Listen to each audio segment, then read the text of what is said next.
Pessoal, vocês lembram daquele personagem Gedel Vieira Lima que eu denunciei em 2016? Pois é, ele guardava mais de 50 milhões de reais dentro de um apartamento, vocês devem lembrar disso, e eu fui o responsável pela denúncia que levou ele à prisão. Mas infelizmente, passado muito pouco tempo, ele já está solto. E pior, já está de volta à política. Ele ficou preso menos de 5 anos, foi condenado a mais de 14, mas já está aí na rua e, como eu disse, de volta à política.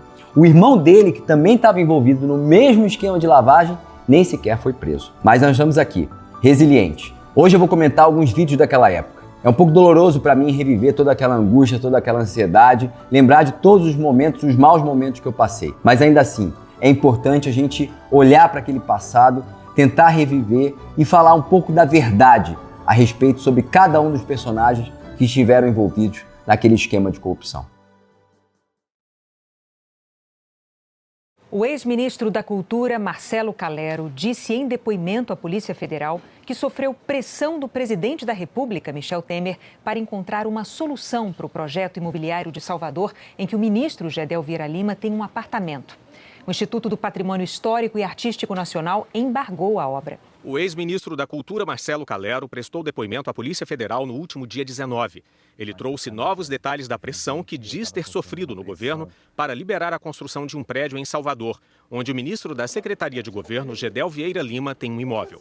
Duas observações. Na verdade, esse prédio era um espigão de 30 andares, um espigão de alto luxo na ladeira da Barra em Salvador. Para vocês terem uma ideia do tamanho dessa encrenca. O negócio fazia, inclusive, sombra na praia. E mais do que isso, o Gedel dizia que tinha um apartamento lá, mas não é verdade. Na verdade, se descobriu depois que ele usava aquele edifício no esquema de lavagem de dinheiro. Ou seja, se por qualquer razão tivesse consentido com aquela obra, eu estaria respondendo hoje por formação de quadrilha e lavagem de dinheiro. Era uma grande lavanderia aquele edifício que tinha aí como vértice a construtora, a tal da Cosbat. E, claro, a família do Gedel Vieira Lima.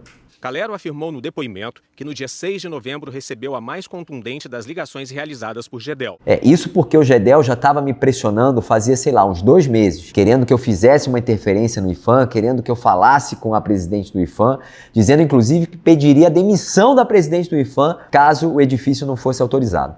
E que Gedel disse, sempre de maneira muito arrogante, que se fosse preciso, pediria a cabeça da presidente do IPHAN e que falaria até com o exatamente presidente isso que eu falei. O IPHAN é o Instituto do Patrimônio Histórico e Artístico Nacional, que embargou a obra.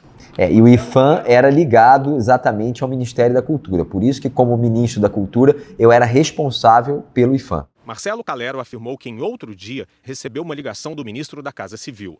Eliseu Padilha argumentou que... Aí que acontece. Todo o governo começou a me ligar para resolver o problema do Gedel. Então foi o Eliseu Padilha, foi o tal do Gustavo Rocha. Todos eles me ligaram para tentar resolver o problema do Gedel, que na realidade não era problema nenhum.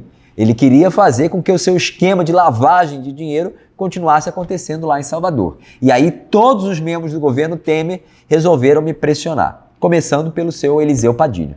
Se a questão estava judicializada, não deveria haver decisão administrativa definitiva a respeito, e que Calero tentasse construir essa saída com a Advocacia Geral da União. Eles tentaram envolver inclusive a AGU. Na época era a ministra Grace Mendonça, disseram que eu tinha que resolver com a AGU, que a AGU ia dar um jeito para que a obra fosse liberada. Ou seja, era o ministro da Casa Civil mandando que eu ligasse para a Advocacia Geral da União para resolver um problema de lavagem de dinheiro do Gedel Vieira Lima. Eu não sei se eles comentaram com o Eliseu Padilha ou com a Grace Mendonça, o que eles falaram entre eles. Eu não sei se eles falaram, inclusive, que era um esquema de lavagem de dinheiro, mas o fato é que pelo menos falar que ele tinha um apartamento lá, ele com certeza falou. Porque todos estavam imbuídos, do espírito de resolver o problema. A verdade seja dita, eu nunca falei com a ministra Grace Mendonça. Apenas o ministro Eliseu Padilha é que me falou que contactasse ela, o que obviamente eu jamais fiz. O ex-ministro da Cultura também afirmou no depoimento que no dia 16 de novembro compareceu a um jantar oferecido pelo presidente aos senadores no Palácio da Alvorada. E que, após contar-lhe toda a história, o presidente disse a Calero para que ficasse tranquilo, pois caso Gedel lhe procurasse, ele diria que não havia sido possível atender a seu interesse por razões técnicas. No dia seguinte, o ministro Eliseu Padilha telefonou perguntando sobre como Gedel poderia recorrer da decisão. Ou seja, o ministro da Casa Civil do Brasil ligando para outro ministro, querendo saber como é que era possível recorrer de uma decisão administrativa. Isso é uma coisa absolutamente impensável. O sujeito devia estar com 1 milhão de problemas, ou pelo menos deveria se preocupar com eles, mas na realidade estava mais preocupado em atender a um pedido quase que paroquial, né? Naquele momento ele dizia que tinha um apartamento no edifício, pelo menos dizia isso para mim, lá em Salvador. Em resposta, Calero conta que explicou como funcionam genericamente os recursos de atos administrativos.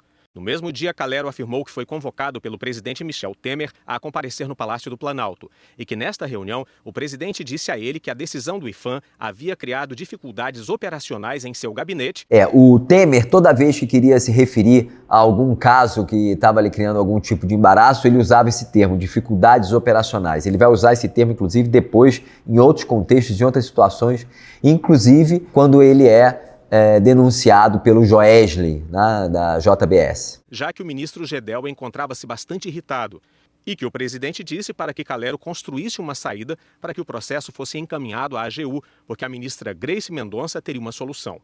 Calero afirmou que no final da conversa, o presidente disse que a política tinha dessas coisas, esse tipo de pressão. A política tem dessas coisas. Foi a frase que o Temer usou para mim. Como quem diz assim, moleque, você que não entende muito das coisas, eu era o ministro da cultura mais jovem que o Brasil já teve. Eu vou te ensinar como é que funciona. Aqui em Brasília, manda quem pode, obedece quem tem juízo. Essa frase, ela sintetizou esse espírito. E para mim, ela sintetiza muito do pensamento que essa velha política tem a respeito do Brasil e de como funciona a gestão pública, né? Como algo que atende a interesses particulares e não ao interesse coletivo. O ex-ministro da Cultura afirmou que, ao final da conversa com o presidente, ficou bastante desapontado, uma vez que foi advertido em razão de ter agido sem cometer qualquer tipo de irregularidade. E que, por fim, disse ao presidente que não se sentia à vontade para tomar qualquer decisão naquele processo, e assim despediu-se de Temer. Marcelo Calero disse ainda no depoimento que no dia seguinte recebeu uma nova ligação do secretário de Assuntos Jurídicos da Casa Civil, Gustavo Rocha, que Gustavo Rocha comunicou a ele que havia ingressado com recurso da decisão administrativa junto ao Ministério da Cultura e ao IPHAN, e que Calero deveria encaminhar os autos do processo para a AGU. Esse caso ficou muito patente, né? E eu fico impressionado realmente como isso não tenha tido nenhum resultado prático. Porque eu recebi essa ligação, né, muito contundente desse servidor, o Gustavo Rocha, determinando ou dizendo que ele mesmo havia protocolado com o recurso da decisão administrativa junto ao MIC e ao IPHAN em favor do Gedel. E eu lembro, e é importante a gente até resgatar isso, que a certa altura esse Gustavo Rocha diz que o Gedel havia esquecido um documento na sua mesa e que aí ele aproveitou e protocolou aquele recurso porque o documento estava esquecido na sua mesa. Esse foi o nível de justificativa que foi dado para um caso como esse. Surreal. Calero disse que respondeu que já havia tratado a respeito deste assunto com o presidente, que não tomaria qualquer decisão neste processo.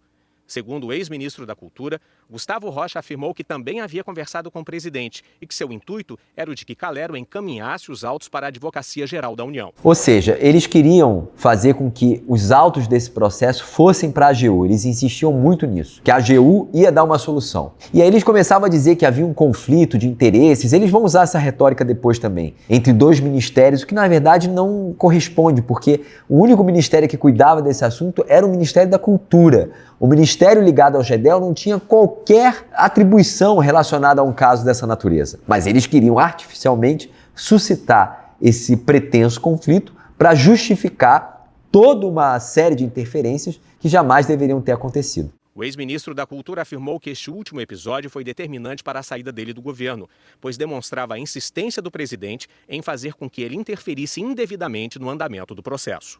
Foi no dia 18 de novembro, depois do telefonema do secretário da Casa Civil, Gustavo Rocha, que Marcelo Calero pediu demissão do cargo de ministro da Cultura. O ministro da Casa Civil, Eliseu Padilha, admitiu que conversou com o ex-ministro Calero sobre o prédio em Salvador, mas, segundo ele, para que fosse encontrada uma solução na forma da lei. Padilha disse que, diante da controvérsia entre órgãos públicos federais, sugeriu que Calero buscasse a Advocacia Geral da União. Não tinha controvérsia entre órgãos federais, coisíssima nenhuma. Isso aí é a maior mentira que se criou naquele momento. O que havia era um órgão técnico dizendo que aquela obra não poderia continuar. Ponto. Nenhum outro ministério tinha qualquer atribuição de competência em relação a esse caso que não fosse o Ministério da Cultura. Isso que se criou foi uma verdadeira aberração, uma retórica para enganar meia dúzia, ou melhor, não enganou ninguém. Todos sabiam o que estava por trás daquela tentativa de interferência, atender a um pedido de Gedel para que seu esquema de lavagem de dinheiro continuasse operando a pleno vapor. Já que a Constituição prevê que cabe à AGU identificar e propor soluções para questões jurídicas relevantes nos órgãos federais. Ainda segundo Padilha, Calero ignorou a sugestão. Gustavo Rocha disse que sua conversa com Calero foi no mesmo sentido, de encaminhar a questão para a AGU em decorrência da competência constitucional do órgão. O Palácio do Planalto também reconheceu as conversas do presidente Michel Temer com Marcelo Calero sobre o prédio em Salvador. Segundo o porta-voz, o objetivo do presidente era arbitrar conflitos entre os ministros. Ou seja, essa retórica mentirosa de que havia um conflito a respeito de assuntos técnicos entre os ministros, entre dois ministros. Como se dois ministros tivessem uma visão diferente a respeito de uma política pública ou de uma decisão técnica. Essa é a maior mentira que se contou nesse caso. Porque o que havia era, de um lado, eu como ministro da Cultura, que tinha que zelar pelas decisões técnicas do IPHAN e do Ministério da Cultura. E de outro, o Gedel Vieira Lima querendo que o interesse particular seu fosse atendido. Nada que ver com políticas públicas, nada que ver com interesse público, ou, sei lá, sobre uma visão a respeito de uma determinada iniciativa governamental. O que havia naquele caso era, única e exclusivamente, um ministro querendo zelar pelo interesse público e outro ministro querendo fazer com que o interesse particular seu privado fosse atendido. Nesse caso, não apenas um interesse relacionado à construção de um edifício, mas a todo um esquema de lavagem de dinheiro. Essa que é a verdade. Chega, vamos para o próximo. Vai conversar agora com a Raquel Porto Alegre para saber como é que está a repercussão no Congresso sobre a saída de Gedel Vieira Lima. Raquel. Pois é, Elô, como eu te falei, a maioria dos líderes já está nos seus estados, né? E a gente conseguiu agora uma repercussão do líder do governo aqui na Câmara dos Deputados, o deputado André Moura, aquele deputado que entregou uma carta a Gedel Vieira Lima com a assinatura de vários líderes, manifestando apoio a Gedel Vieira Lima ao longo dessa semana. Isso as pessoas não lembram também. Depois que eu fiz a denúncia contra o Gedel, todos os líderes partidários fizeram uma carta apoiando o Gedel.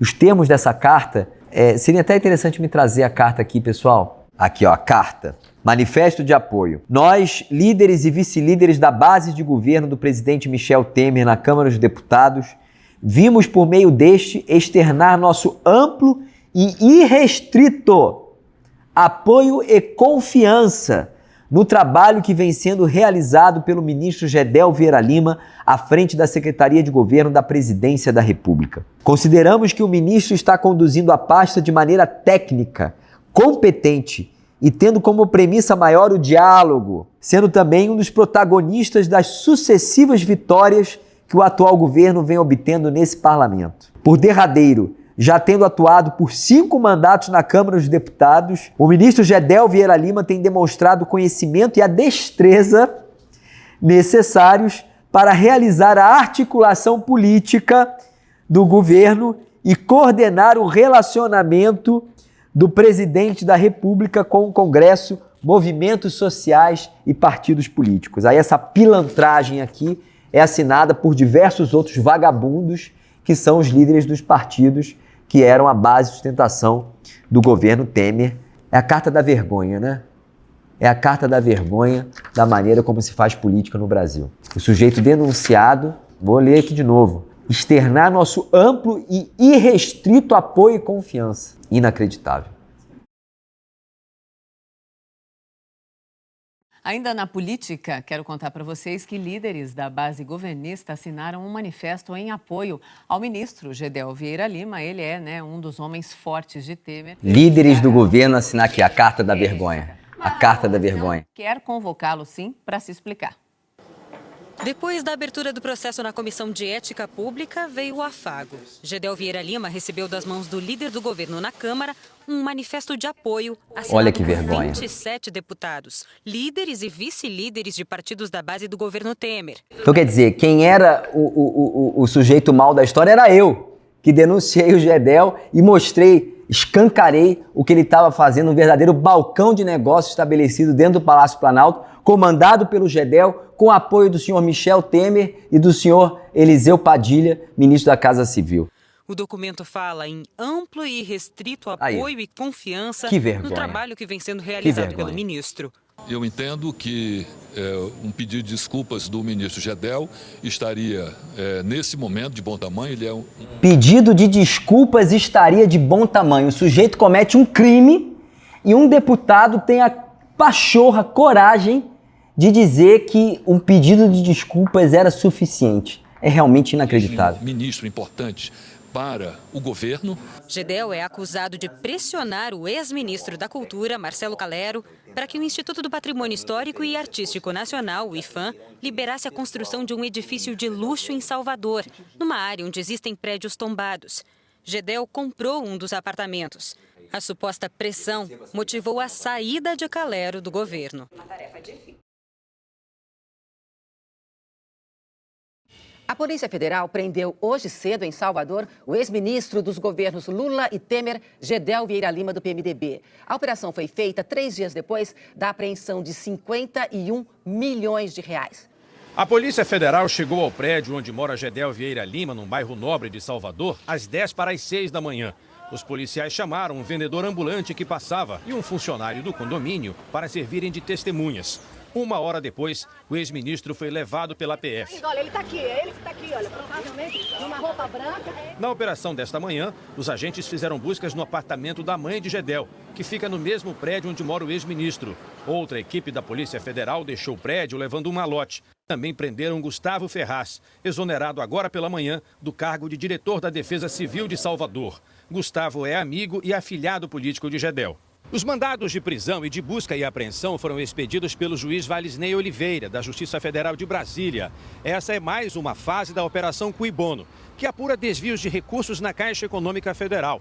Gedel foi vice-presidente de pessoa jurídica da Caixa entre 2011 e 2013. A Polícia Federal e o Ministério Público Federal argumentaram que as prisões são necessárias para evitar a destruição de provas importantes nas investigações. O novo pedido de prisão preventiva veio depois da apreensão de mais de 51 milhões de reais num apartamento neste outro prédio em Salvador. Segundo o jornal O Globo, a Polícia Federal já identificou impressões digitais de Gedel no dinheiro e no material que acondicionava as notas. E que, além do dono do imóvel, uma segunda testemunha confirmou que o apartamento havia sido cedido a Gedel. As informações foram confirmadas pela TV Globo. A PF também afirmou 51 milhões de reais em dinheiro vivo. Maior apreensão de dinheiro vivo da história do Brasil. Que outra pessoa ajudava Gedel na movimentação das caixas e malas de dinheiro. Os policiais disseram ainda que passou a haver risco de fuga depois da maior apreensão de dinheiro vivo já registrada no Brasil. Gedel foi deputado federal, ministro da integração do governo Lula, passou pela Caixa Econômica Federal no governo Dilma e foi secretário de governo de Michel Temer, de quem é um histórico aliado. Ele foi preso em julho na Operação Cui Bono. As malas onde estavam o dinheiro foram colocadas numa caminhonete pela Polícia Federal e levadas para o aeroporto. Essas provas devem seguir junto com o ex-ministro e Gustavo Ferraz para Brasília. A decisão judicial que determinou a prisão de Gedel Vieira Lima destaca que o ex-ministro continuava praticando crimes, mesmo estando em prisão domiciliar. A reportagem é de Camila Bonfim, de Brasília. A Polícia Federal pediu as prisões e as buscas, que foram autorizadas pela Justiça Federal em Brasília. A prisão do ex-ministro Gedel Vieira Lima foi determinada por causa da suspeita de lavagem de dinheiro. A prática do crime só poderia ser interrompida com a prisão dele, de acordo com as investigações. Na decisão que autorizou as ações em Salvador, o juiz afirmou que era importante buscar documentos e provas e explicou o motivo das buscas até na casa da mãe de Gedel. As novas buscas e apreensões requeridas nas residências dos investigados, assim como no apartamento da mãe de Gedel, que mora no mesmo prédio, são importantes, pois há grande probabilidade de que existam documentos e outros elementos das práticas delituosas, inclusive mais dinheiro de origem ilícita. O documento reproduz outras descobertas das investigações sobre o ex-ministro, com novas citações a pessoas da família dele.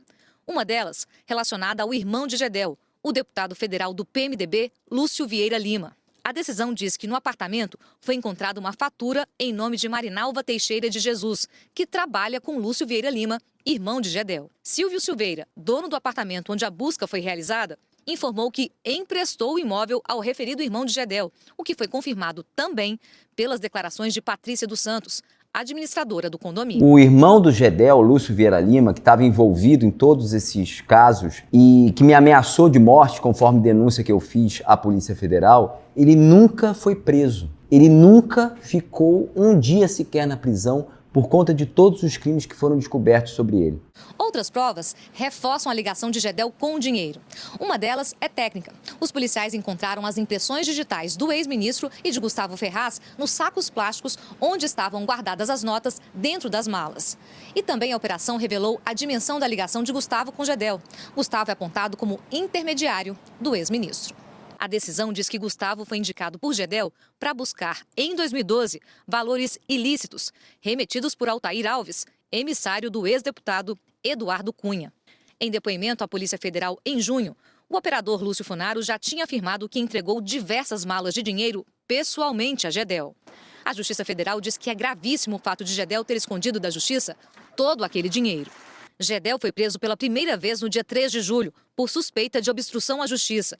Na mesma semana, o ex-ministro chorou em audiência na Justiça que o manteve preso. Tudo isso para mim aqui é uma surpresa. Eu tenho 58 anos de idade e nunca tive nenhum problema, nem de... O sujeito vai preso numa operação da Polícia Federal e chora. E ainda vem com esse discurso, né, de que nunca passou por isso na vida. É muito cinismo, né? É muito cinismo. Nem nada. O mal interessado em poder fazer com que meu nome... que meu filho continue com meu nome sou eu. O Ministério Público Federal reforçou que Gedel estava em prisão domiciliar sem tornozeleira e que o local onde os valores foram achados se encontra a cerca de 1 quilômetro da casa onde cumpre prisão domiciliar, proximidade que permite que o deslocamento, envolvendo altíssimos valores, seja feito sem maiores imprevistos. Os novos fatos criminosos praticados demonstram que nem mesmo sua reclusão domiciliar foi capaz de prevenir sua atividade criminosa. O juiz Valisney de Oliveira diz que Gedel reitera na atividade delituosa de lavagem de capitais e outros delitos de forma sorrateira, em estado de permanência, pois os valores estavam ocultos em um apartamento cuja finalidade era exclusivamente para guardá-los. Quando eu vejo esse caso do Gedel, o que mais me dói, na verdade, não é reviver as emoções, as angústias, a ansiedade que eu passei por conta dessa verdadeira quadrilha, mas é saber que depois dele ter sido condenado a 14 anos de prisão em 2019, depois de ter sido preso em 2017, hoje, em 2022, ele já está solto, ele foi solto desde o ano passado. Uma legislação que a gente tentou mudar, mas que ainda hoje beneficia os bandidos do colarinho branco, como é o caso do Gedel, envolvido num esquema de lavagem de dinheiro que resultou na maior apreensão de dinheiro vivo da história do Brasil, mais de 50 milhões de reais. Mas isso não pode servir para que a gente esmoreça. Nós temos que ser resilientes, confiar que por meio de pequenas atitudes a gente pode transformar, sim, pelo menos a realidade ao nosso redor. Tudo isso é muito cansativo. Eu confesso para vocês que foi bastante cansativo rever todos esses episódios. E mais do que isso, entender que tudo continua tão impune quanto antes. Em todo caso, precisamos seguir em frente. É por isso, aliás, que eu peço o seu voto. Peço que você continue me dando voz para que eu continue fazendo as denúncias que precisam ser feitas, dizendo o que precisa ser dito e, sobretudo, trabalhando em favor do cidadão comum, em favor do Brasil.